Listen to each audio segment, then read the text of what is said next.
한국 사람들 원래 이제 워낙 그 종교성이 강하지 않습니까? 유교라는 그 교라는 이름이 붙어 있을 만큼 학문적이지만 종교적인 그런 힘을 가지고 있는 그 유교적인 그런 배경들, 또 불교적인 배경들, 이런 배경들 속에서 누가 누구에게 구체적으로 책을 가르치고 가르쳐서 전수되어지는 게 아니다라는 거죠.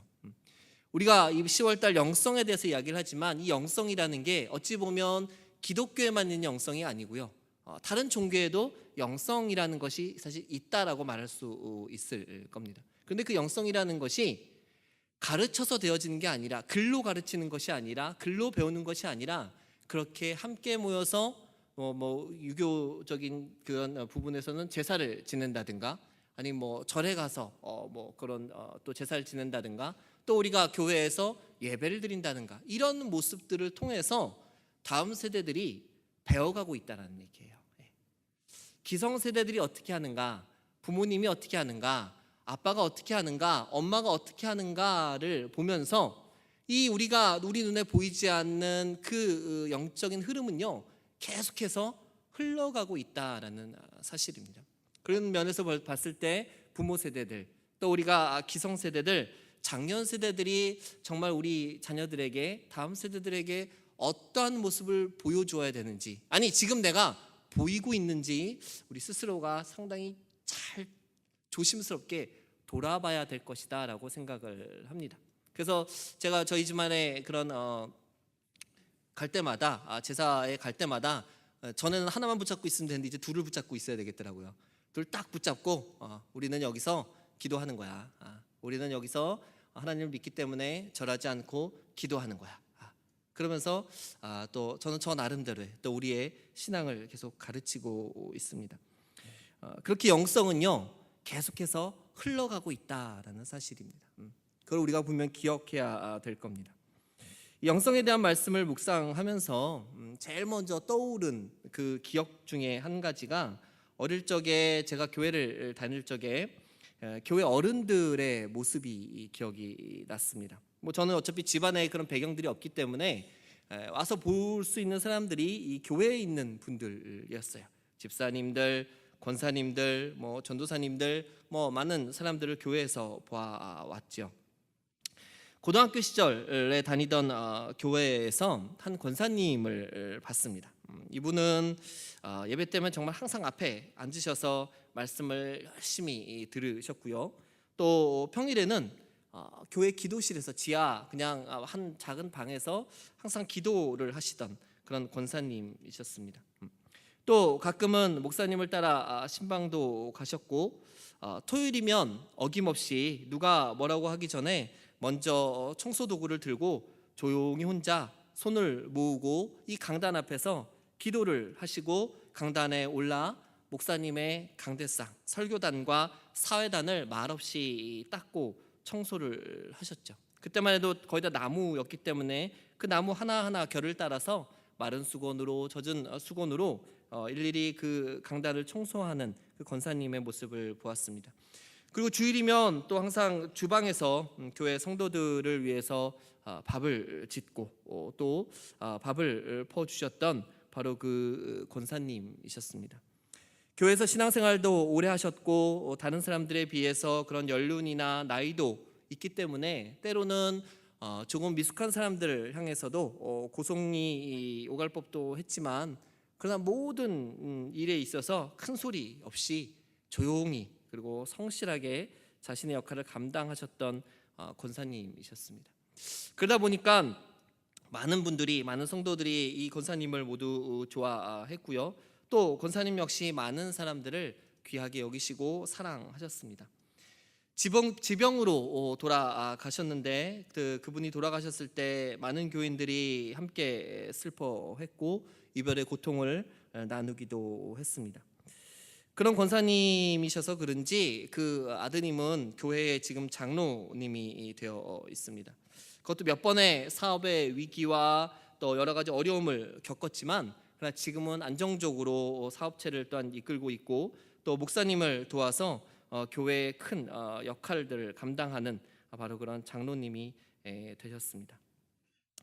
자, 그런데 문제는, 더 놀라운 일은 그 권사님이 돌아가신 이후에 생겼습니다. 뭐 특별히 큰 일이라기보다는 작지만 소소하지만 변화들이 생겼다라는 것이죠. 권사님이 묵묵히 하시던 그 많은 수고와 봉사의 자리, 그 빈자리들이 또 다른 분들로 말미암아 채워졌다라는 사실입니다. 그 권사님처럼 어떤 권사님이 청소하기 전에 강단 앞에 서서 잠시 손을 모으고 기도하시고 강단에 올라 또 강대상을 청소하셨습니다.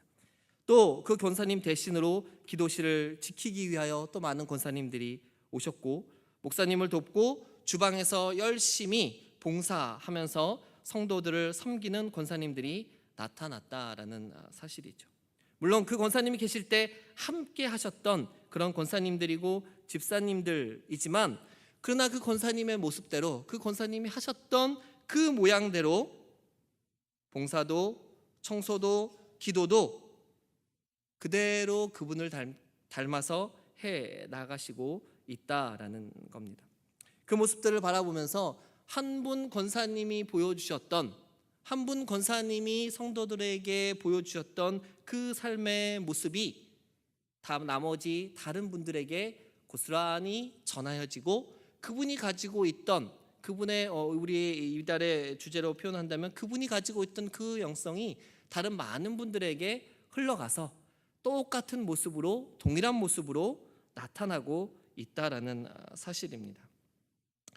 그렇습니다. 그리스도인들이 우리가 삶을 살아가고 또 함께 나누는 곳, 함께 모임을 하는 모든 곳에는 분명한 영적인 분위기와 흐름이 있습니다.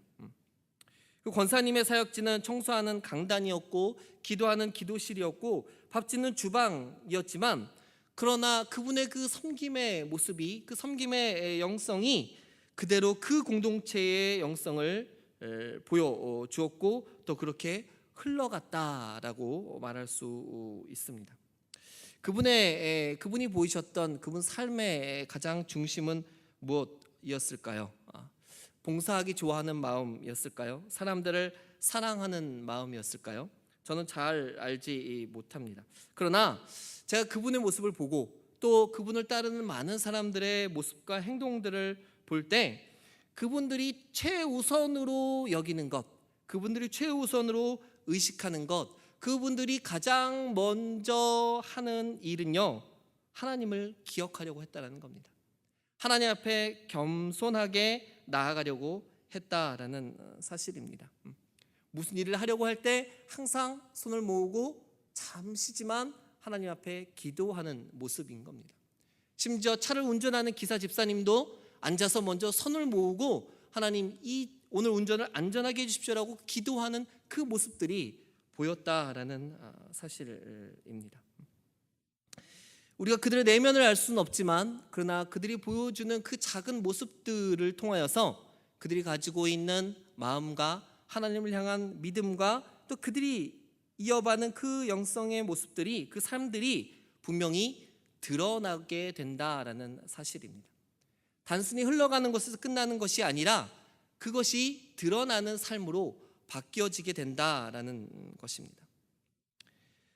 사람들 앞에 드러내고 표현하는 것, 그것을 부정적으로 볼 수는 있겠지만, 그러나 그 모습들이 자연스럽게 이루어지고 그 자연스럽게 그 하나님 앞에 손을 모으고 기도하는 그 모습들이 나타난다는 것 자체가 그들 안에 흐르고 있는 영성이 분명 존재한다는 것을 우리로 하여금 알게 합니다. 단순히 이것은 교회 안에서의, 교회의 작은 공동체 안에서의 모습으로만 나타나지는 않습니다. 더 많은 부분, 사회적으로도 또 많은 믿지 않는 사람들에게도 더 많은 영향력을 미치는 그 힘이 있다라고 저는 믿습니다. 그 우리나라 법관 중에서, 혹시 여러분 우리나라 법관 중에서 아시는 분 계신가요? 법관 중에서 뜬금없는 질문인 것 같은데요. 우리나라가 삼권 분립의 국가지만 대통령은 아마 많이들 기억하실 겁니다. 그런데 또한 사법부를 이끄는 대법관들, 법관의 이름들은 잘 아마 모르실 거예요. 국회의장도 정치인이기 때문에 좀 아시는 분들도 있을 수는 있겠지만, 아마 쪽에 관련되어진 분들을 아시는 분들은 뭐 그다지 많지는 않을 거라고 봅니다. 예전에 법조계 원로 300명에게 이런 조사를 했다고 합니다. 가장 존경스러운 선배 법관이 누구입니까? 이런 조사를 했대요. 그래서 그중 1위가 초대 대법원장인 우리나라 초대 대법원장인 김병로 법관이고요. 두 번째가 청렴과 양심의 상징인 김홍섭 판사고요. 세 번째가 대쪽 검사로 소문난 최대규 법관이었다라고 이야기를 합니다. 제가 이야기하려고 하는 사람은 두 번째 김홍섭 판사라는 분에 대해서 이야기를 좀 하려고 하는데요. 이 김홍섭 판사님 같은 경우는 별명이 도시락 판사, 사도 법관이라는 별명을 가졌다라고 합니다. 그것은 그분이 지금까지의 모든 법관들이, 판사와 검사들이 지금도 존경할 정도로 청렴도와 수도자적인 삶을 살았다라고 이야기를 합니다. 분명 그분에게도 뭔가가 있었겠죠. 근데 그분에게도 하나님을 믿는 신앙이 있었습니다. 단순히 그분이 청렴했기 때문에 유명해진 것뿐만이 아니라 불의와 싸우고 올곧은 삶의 방향과 기준을 세운 분이다라고 이야기를 한다고 합니다. 그는 판사로서 피고인에게 유죄를 선고한 후에도 거기서 끝나는 것이 아니라 죄인의 영혼을 교화하는 것도 법관의 책임이다라고 생각을 해서 틈틈이 자신이 유죄 판결을 내린 그 죄인들을 찾아서 교도소를 방문하고 특별히 사형수들을 자주 찾아서 그들을 변화시키기 위하여서 노력을 했다라고 합니다. 실제로 그의 인품과 정성에 감화된 그런 죄수들도 많이 있다라고 이야기를 하고 있습니다. 그의 삶은 그리스도의 사도와 같다라는 그런 모습으로 사도와 같은 판사다라고는 그런 별명을 얻게도 했다고 합니다. 그가 가진 신앙은 곧 그의 삶의 방향을 정해 주었고, 그가 신앙 따로 판사 따로 검사 따로의 모습이 아니라 신앙인으로서 신앙의 모습을 가지고 하나님을 향한 그 신앙을 가지고 자기의 삶 가운데 구체적으로 실천하면서 그것을 이루며 살려고 했던 그 모습들이 보여졌다라는 사실입니다. 그는 법으로는 많은 이들을 정죄하였지만 영으로는 그들을 살리는 삶을 살았다라고 이야기를 합니다. 제가 이 분을 어떻게 알게 됐는가? 이제 제가 어릴 때부터 사실 읽던 책이 하나 있었는데 그 책의 주인공이, 그 책을 지은 사람이 이 김홍섭 판사의 아들이었습니다. 근데 이 아들도 아버지의 신앙을 이어받아서 신학을 공부했는데 유학 중에 불의의 사고로 죽게 되었습니다. 아버지가 죽은 지 10년을 조금 넘어서 죽게 되었습니다. 그가 남긴 그 일기를 모아서 책을 만들었는데요. 그 책을 읽다가 보면 항상 느끼는 그 느낌은요, 하나님을 향해서 계속해서 몸부림치고 있다라는 그런 느낌을 많이 받습니다. 분명 다른 이야기를 하고 있는데, 분명 다른 것에 대한 이야기들을 하고 있는데 그 밑바닥에 깔려 있는 하나님에 대한 고민이 계속해서 드러나고 있다라는 거죠. 그 책을 읽을수록 삶에 대한 제 삶과의 그런 연계성들과 또 제가 가지고 있는 고민들이 같이 오버랩이 되면서 계속해서 가깝게 느껴지고 더 그의 생각들 가운데 많은 부분 동의하고 또 함께 고민하는 그런 시간들을 가지기도 했습니다. 그런데 그 책을 읽다 보니까 그 아버지가 바로 이 김홍섭 판사라는 것을 알게 됐고요. 그리고 이 김홍섭 판사님도 책을 하나 남기셨어요. 수상집, 그러니까 수필과 시와 여러 가지 메모들을 담은 책이었는데요. 그래서 그 책을 구입해서 지금 읽고 있는데, 역시나 그 아들의 그 글에서 나온 그 모습들이, 그 신앙의 모습들이 아버지의 글에도 고스란히 드러나고 있다라는 겁니다. 그 아버지와 그 아들은요, 그 삶을 살아감에 있어서 어떻게든 하나님께 내가 더 잘 살 수 있을까? 어떻게든 내가 더 하나님을 위해서 하나님 앞에 더 온전하게 살 수 있을까 하는 그런 고뇌와 괴로움과 그 모든 마음들이 그의 손끝을 통해서 글이 되었고, 그의 마음을 거쳐서 그의 행동이 되는 삶을 살았다라는 것을 발견하게 되었습니다. 그렇게 하나님을 생각하고 하나님 때문에 고뇌하고 하나님을 소망하는 사람들을 통해서 우리가 알지 못하는 그 무엇이 사람들의 삶을 통해 드러나고 있다라는 겁니다. 또 공동체를 통해서 흘러가고 있다라는 겁니다. 그들의 가장 근원이 되는, 그들의 가장 첫 출발점이 되는 것은 그들은 항상 하나님을 기억하고 있다라는 사실입니다. 항상 하나님을 생각하고 있다라는 겁니다. 그들이 가지고 있는 삶의 공통적인 모습은 항상 하나님을 의식하고 하나님을 생각하고 하나님에 대하여서 더 많은 것을 알고자 했던 그 삶의 몸부림에 있다라는 사실들을 발견하게 됩니다. 오늘 우리가 살펴보고자 하는 이 영성이라는 주제가 저는 여기와 연결되어진다라고 생각을 하고, 오늘 우리가 읽은 본문 나다나엘의 이야기가 바로 이 성경에서 찾을 수 있는 한 작은 시작점이 되겠다라는 생각을 하게 되었습니다. 나다나엘은 누구입니까? 여러분 여러 책들을 좀 찾아보고 자료들을 찾아봤는데요. 그래도 담임 목사님이 쓰신 예수가 선택한 12제자 이야기에 이 나다나엘에 대한 이야기가 잘 나와 있습니다. 혹시 관심 있는 분들은 한번 읽어보시면 좋을 것 같습니다. 우선 여러분 알고 있는 것처럼 그는 우리가 성경에서 본 바돌로메와 동일한 인물이죠. 그는 예수님의 첫 기적이라 할 수 있는 가나 혼인잔치가 일어난 바로 그 가나 출신이고요. 그래서 이제 오늘 요한복음에도 2장의 혼인잔치 예화보다 앞서서 1장 말미에 이 나다나엘이 등장하고 있습니다. 나다나엘이란 이름의 뜻은 하나님께서 주심이라는 의미이고, 말씀드린 바돌로메라는 이름은 돌마이의 아들이라는 의미로 어떤 관계적 의미로서 붙여진 이름이다라고 합니다. 12제자 중에 한 사람이고요. 그는 사두개인으로 알려져 있습니다. 그리고 오늘 우리가 읽은 본문에 의하면 빌립에 의해서 전도되었고 예수님의 제자로서 그는 그 삶을 살았습니다. 나다나엘은 브리기아, 헤라홀리스, 알메니아, 인도 등지에서 복음을 전파했다고 합니다. 한 전설에 의하면 그는 우상 숭배가 심한 아르메니아 지방에서 16년간 전도하다가 곤봉으로 맞고 그리고 살갗을 벗기우고 십자가에서 머리를 떨구고 죽은 후에 시체는 자루에 넣고 묶여서 바다에 던져졌다라고 이야기를 합니다. 그는 사도로서의 상징이 오늘 본문에 나오는 무화과 나무라고도 얘기하지만 칼로 살갗을 벗겼기 때문에 그의 상징은 항상 세 자루의 칼이라고 합니다.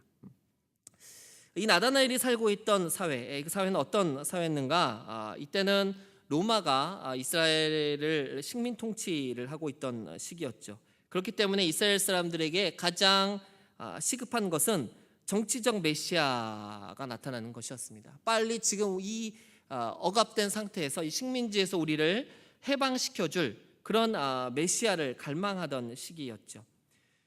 그러나 이 시기에 많은 사람들이 하나님의 말씀을 통해서 그 메시아를 기다렸고 또 그러한 과정 가운데 경건한 많은 사람들이 말씀을 통하여서 그 메시아의 도래를 기대했던 그런 경건한 많은 사람들이 존재했습니다. 나다나엘 또한 그런 경건한 사람 중에 한 명이었죠.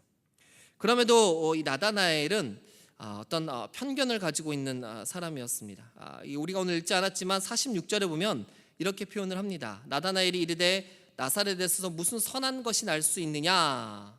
빌립이 그가 만난 예수 그리스도를 전하기 위해서 나다나엘에게 나와 함께 가보자 라고 이야기를 했지만 나다나엘은 그 빌립의 이야기에 대해서 굉장히 불신을 하게 됐죠. 나사렛 같은 동네에서 어떻게 메시아가 나올 수 있겠느냐. 그도 그런 것이 나사렛은 당시에 정말로 보잘것없는 그런 동네였습니다. 그런 곳에서 메시아가 나온다는 것은 전혀 생각할 수 없는 그런 일이었던 것이죠. 그런 편견을 가지고 있는 사람이었지만 그러나 예수님은 나다나엘의 그 표면적인 모습을 보지 않고 다르게 표현을 하시죠. 47절에 보면은 보라 이는 참으로 이스라엘 사람이라 그 속에 간사한 것이 없다. 예수님은 나다나엘을 향하여서 참으로 진실한 사람이다라고 이야기를 하셨다라는 겁니다.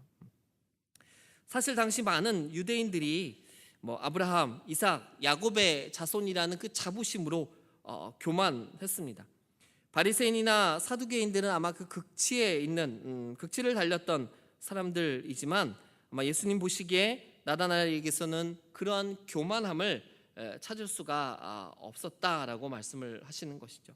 그는 영적으로 진실하고 거룩한 사람이 되고자 했습니다. 그는 경건한 사람이었고 그렇게 하나님의 말씀을 구하고 일상 속에서 그가 하나님의 말씀을 기억하면서 하나님이 이루실 그 일들을 소망하는 바로 그런 사람이었던 거죠.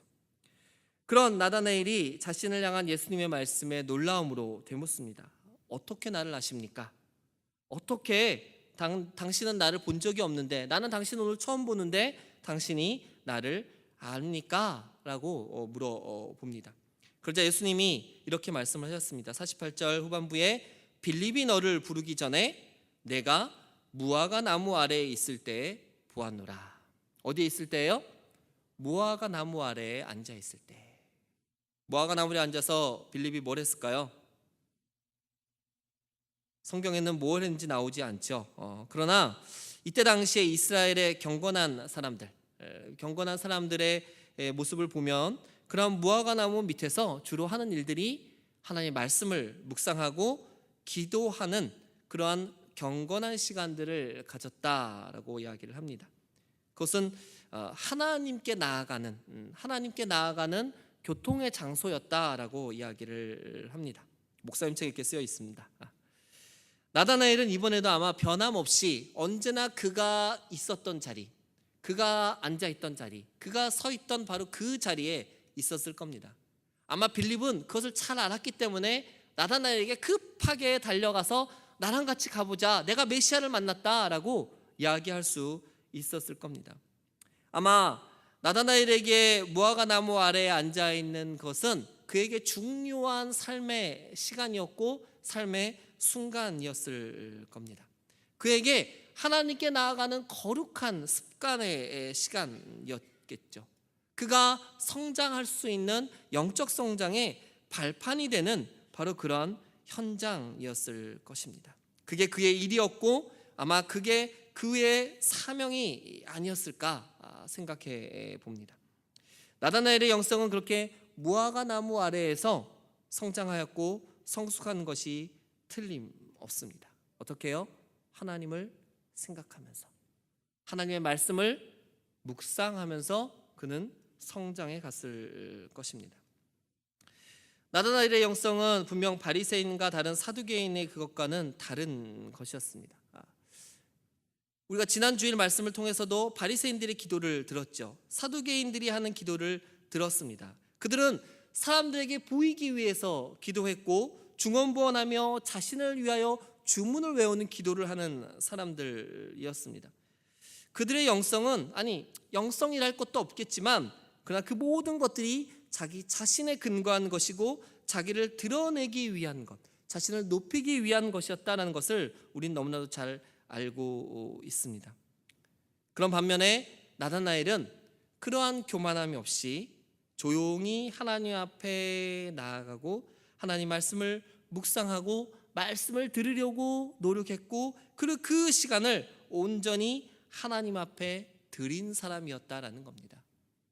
답은 이미 나왔죠. 나다나엘이 우리에게 주는 가장 중요한 교훈은 뭡니까?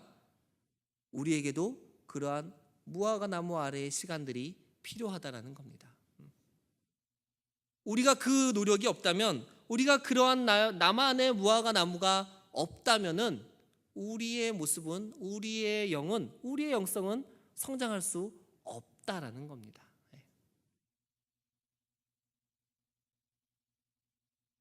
특별히 우리가 추구하고 우리가 가져야 하는 것, 우리가 가져야 할 영성의 특징은요, 경건함이라고 얘기할 수 있을 겁니다. 하나님 앞에서 경건함입니다. 아까 영성은 제가 다른 종교에도 있다라고 말씀을 드렸지 않습니까? 다른 데서의 경건함이 아니라 우리는 하나님 앞에서의 경건함이 필요하다는 겁니다.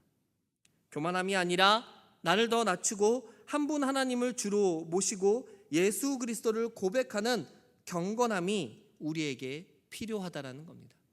그 경건함을 위해서 그 경건함을 성장시킬 수 있는 바로 그러한 자리들, 그러한 무화과 나무가 저와 여러분에게 필요하다라고 말할 수 있습니다. 여러분에게 있어서 무화과 나무는 어디입니까? 여러분 지금 어디에 앉아 계십니까? 특별히 하나님을 만나기 위해서, 말씀을 기억하기 위해서 조용히 나가는 시간들이 있으십니까? 특별히 홀로 고독한 순간들을 여러분은 지금 경험하고 계십니까? 나다나엘이 그 무화과 나무 아래에 앉아서 많은 사람들과 웃고 떠들면서 그렇게 하나님 앞에 나아갔습니까? 아닙니다. 혼자서 나아갔습니다. 고독함으로 나아갔다라는 사실입니다. 단순한 고독함을 넘어서 우리 삶에서 하나님을 경험하고 생각되어지는 것, 하나님을 느껴질 수 있는 것, 하나님이 체험되어지는 그 자리가 나다나엘에게는 무화과 나무 아래였다라는 겁니다. 그런데 오늘날 많은 사람들이요, 이 고독함을 누리지 못합니다. 이 고독함을 즐기지 못합니다. 영적인 하나님과의 거룩한 교제를 위해서 홀로됨을 견디지 못한다는 데 가장 큰 문제가 있습니다. 현대인들이 가지는 특징 중에 한 가지는 누군가와 분리된 것에 대해서 굉장한 두려움을 가지고 있습니다. 고독을 고독으로 받아들이지 못하고 버려짐으로 받아들이는 사람들이 너무 많다라는 겁니다. 그것을 견디지 못하고 그 자체를 힘들어하는 많은 사람들이 있다라는 것이죠. 조용히 하나님 음성에 귀 기울이기보다는 무엇인가를 봐야 되고 뭔가를 해야 되고 정신을 어딘가에 집중해야 안심하는 세대가 지금 우리 세대인 것입니다. 그 12제자 이야기 책에 나온 글을 빌려보면요, 토인비는 역사의 연구라는 책에서 창조적인 사람은 한적한 곳에서 명상할 줄 아는 사람이다 라고 했습니다. 경건한 사람은 조용히 묵상하면서 하나님의 뜻을 찾는 사람들이다 라고 합니다. 모세는 시내산에서, 예수님은 광야에서, 겟세마네 동산에서, 그리고 바울은 아라비아 사막에서 그렇게 하나님을 만났고 하나님을 찾았다는 것을 기억해야 됩니다. 내가 홀로 있지 못한다면, 내가 그 고독을 하나님과의 만남의 시간으로 승화시키지 못한다면 아마 우리는 성장하기가 힘들지 않을까 생각이 되어집니다. 또 어떤 부분들, 또 어떤 무화과 나무가 필요할까요? 앞에서 언급한 권사님을 다시 한번 생각을 해보고 싶습니다. 그런 분들이 보여준 한결같은 모습, 제가 아까 말씀드렸죠. 모든 자리에서 모든 일을 시작할 때 그가 하나님 앞에 머리를 숙이며 나아갔다라는 겁니다. 뭐 믿는 사람들이 당연한 거 아닙니까? 당연한 일 아닙니까? 누구나 그렇게 하는 거 아닙니까? 예, 당연히 그렇게 해야죠. 당연히 그렇게 하는 줄로 믿습니다. 그런데 그렇게 하지 않는 사람들도 많이 있다라는 겁니다. 어느덧 우리의 모든 행위들이, 우리가 하고 있는, 우리가 말하고 우리가 움직이고 있는 모든 것들이 조건을 따지기 시작했습니다. 하나님 앞에 감사하면서 하나님 앞에 기도하면서 나아가기보다도 어느 순간 우리의 입술에서는요, 조건을 따집니다. 이걸 하면 나에게 뭐가 있는데요? 이걸 하면 내가 뭘 얻을 수 있는데요? 이걸 하면 내가 무엇을 받는데요? 먼저 하나님 앞에 머리 숙이기 전에 우리들의 입술에서는 많은 조건을 이야기하고 있다는 사실입니다. 어느 순간 기도보다 어떤 조건들, 어떤 환경들을 먼저 따지는 그런 모습들이 우리들에게 나타나고 있다는 사실이죠. 최소한 제가 보았던 그 권사님의 모습은 기도의 자리가 따로 필요한 게 아니었습니다. 기도의 자리가 멀리 기도실에만 있는 것이 아니었습니다. 봉사를 하고 섬기고 청소하고 사람들을 돕는 모든 일 속에서 가장 첫 번째 모습이 하나님 앞에 머리를 숙이고 기도하는 거였습니다. 뭔가를 따지기 전에 하나님 앞에 감사하고 하나님 앞에 도움을 구하고 하나님 앞에 이 모든 삶을 맡기는, 그 모든 행위들을 맡기는 바로 그 모양, 그것을 저는 경건이라고 부르고 싶습니다. 그 경건함으로 그분이 생명력을 얻었고, 그리고 더 많은 파동을 얻어서 많은 사람들, 주변 사람들에게 그것을 흘려 보내셨다라고 이야기하고 싶습니다. 그에게 있어서의 무화과 나무는 그가 있는 모든 요소들, 그가 있는 모든 자리가 무화과 나무였고, 그리고 그곳에서 하나님을 먼저 기억하고 하나님 앞에 먼저 기도하였고 하나님 앞에 먼저 낮아지는 모습들을 보여주셨다는 겁니다. 아까 그 판사와 그 아드님의 이야기를 했죠. 이분들은 조금 다른 것 같습니다. 여러 가지 다른 모습들, 제가 말씀드린 여러 가지 모습들도 있겠지만, 전 이분들의 모습을 보면서 이분들에게는 아마 글쓰기의 어떤 그 영성의 기반이 있지 않았는가라는 생각을 해보게 되었습니다. 삶을 기록할 때, 자신들의 삶을 기록한 그 글들을 바라볼 때 항상 그들의 글에는 초점이 맞춰져 있었어요. 누구요? 하나님이었어요. 하나님에 대한 고뇌, 하나님에 대한 열심, 하나님의 더 하지 못한 자기 책망, 자기에 대한 성찰, 모든 글의 중심은, 글의 방향성은 하나님을 향하여서 맞추어져 있다라는 겁니다. 마치 야곱이 하나님과 씨름하듯이 글이 하나님을 향하여서 하나님과 씨름하는 모습들을 나타내었고, 그리고 그 글은 곧 자기 마음의 고백이 되었고, 그리고 삶을 향한 첫걸음으로 나타난다라는 것을 느꼈습니다. 왜 굳이 이 이야기를 하느냐? 오늘날 우리 안에 나타나는, 이 사회 가운데 나타나오는 잘못된 글쓰기의 모습들이 너무 많다라는 거죠. 익명성을 가장하여서 올리는 온갖 부정과 비방의 글들이 얼마나 많이 있습니까?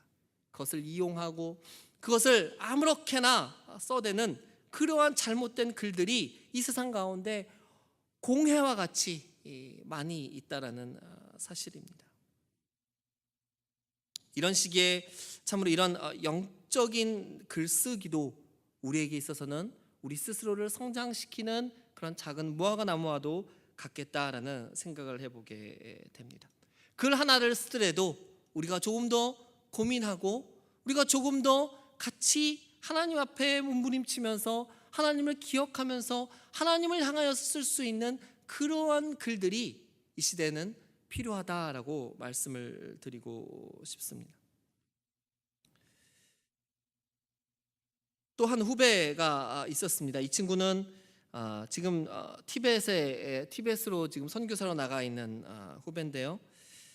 학교 다닐 때 금요일 오후가 되면 막 학교 주변을, 서울시내 주변을 막 돌아다니는 것을 볼 수가 있었습니다. 막 주변을 돌아다니면서 아이들을 만나고 주변에 계속 그 지역들을 돌아다니는 것을 볼 수가 있었어요. 하루는 선배가 그 아이를 붙잡고 물어봅니다. 야, 너 금요일인데 뭐 개인적으로 할 일도 있고 나가서 좀 놀고 교회도 가고 그래야지, 너 여기서 뭐 하고 돌아다니는 거야? 물어보니까요, 이 친구가 이렇게 대답을 했답니다. 지금 저 전도하고 있어요. 아이들 전도하고 있어요. 아니, 야, 금요일 오후에 무슨 갑자기 웬 전도야?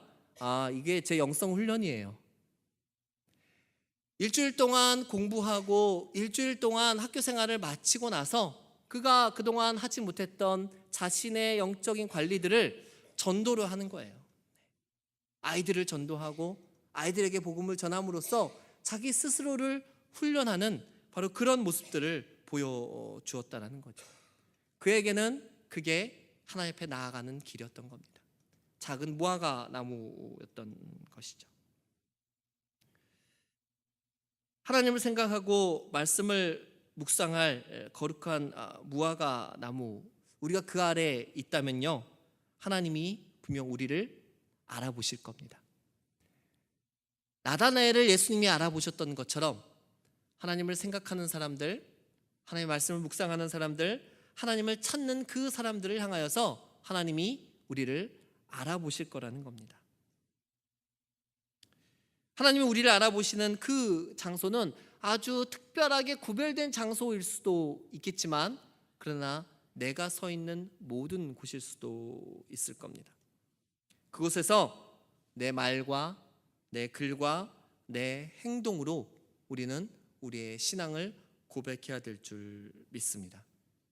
그렇게 할 때 우리의 모습, 특별히 하나님을 향한 우리의 삶의 모습들, 하나님을 향한 우리의 영적인 모습들은 그렇게 성장할 것이고 조금씩 자라나게 될 줄로 믿습니다. 물론 여러분이 이렇게 잘 하시는 줄 믿습니다. 하지만 우리가 10월달 영성이라는 주제로 나아갈 때 조금 더 우리의 삶의 자리에서 하나님을 생각했으면 좋겠습니다. 예수 그리스도의 말씀을 조금 더 묵상하며 나아가기를 소원합니다. 정해진 시간은 물론이요, 내가 살고 있는, 내가 행하고 있는 모든 일터에서 하나님께 나의 것을 맡기고 겸손하고 경건하게 하나님 앞에 나아갈 때 하나님 우리를 붙잡으시고 우리를 알아보시고 저 여러분들을 인도하여 주시는 줄 믿습니다. 그래서 우리가 성장을 경험하는, 영적으로 성장을 경험하는 귀하고 복된 이 10월이 되어지기를 소원합니다. 여러분과 제가 이 일들의 또한 주인공이 되어서 그렇게 10월이 지났을 때 또 11월이 지났을 때 하나님 앞에 이만큼 우리가 성장했습니다, 하나님 감사합니다 라고 말할 수 있는 저 여러분 되어지기를 소원합니다. 우리의 무화과나무, 여러분의 무화과나무를 찾으시고 만드시고 그 아래에서 마음껏 하나님을 생각해 보시기를 바랍니다. 하나님을 묵상하시기 바랍니다. 그 말씀을 생각하시고 하나님 앞에 기도하는 저 여러분 되어지기를 소원합니다.